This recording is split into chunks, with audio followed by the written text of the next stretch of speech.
Sir நீங்க நிறைய exotic செடிங்களா நீங்க வச்சிருக்கீங்க. ஒண்ணு தரையில காலையில வச்சிருக்கீங்க. வந்தவொடனே பாத்துட்டீங்களா? ஆமா ஆமா சார்.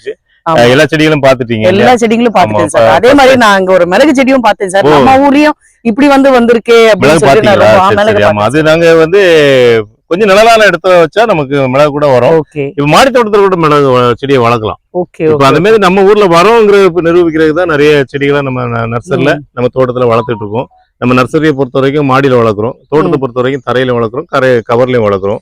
நீங்க உங்களுக்கு ஃபர்ஸ்ட் காமிச்சல ரம்புட்டான் நம்ம ஊர்ல வளருமான்னு நிறைய பேர் நினைப்பாங்க. ஆனா நிறைய பூட இருக்கிறத பாத்தீங்க, பூக்கள் இப்ப வந்திருக்கு. எனக்கு ஒரு நம்பிக்கை வந்திருக்கு. இப்போ பொதுவா நான் செடிகளை மற்றவங்க கேட்கறத பொறுத்து நம்ம பர்ச்சேஸ் பண்ணி சேல் பண்றோம். ஆனா நம்ம தோட்டத்துல வச்சு அது காய்ச்சிச்சுனாக்க எனக்கு ரொம்ப சந்தோஷம். அதே மாதிரி கொடுக்கறத நான் அதிகமா அவங்களுக்கு ப்ரெஸ் பண்ணி கொடுப்பேன். இது காய்க்கும் நம்பிக்கையோட நம்ம பேச முடியும். அந்த அடிப்படையில் தான் பாத்தீங்கன்னா இப்ப ரம்புட்டானும் காய்ச்சிருக்கு. அதே மாதிரி பாத்தீங்கன்னா இது மியாசாக்கி வெரைட்டி. இந்த மியாசாக்கி பாத்தீங்கன்னா ஒரு 3 அடி ஹைட் தான் இருக்குது. இது ஜப்பான்ல ஒரு கிலோ மாம்பழம் 2.25 லட்சம் ரூபாய்க்கு சேலான. ஆமா, 2.25 லட்சம் ரூபாய்க்கு சேலான ஒரு வெரைட்டி. பாருங்க எவ்வளவு அழகா இருக்கு பாருங்க. கலர் கூட வந்துருச்சு பாருங்க, நல்ல கலர் வந்துருச்சு. கிட்டத்தட்ட ஒரு 100க்கு, அதாவது இது நம்ம சாதாரண நம்ம நாட்டு மாமரமே இந்த செடி இந்த மாதிரி சைஸ்ல 100 பிஞ்சு வராது.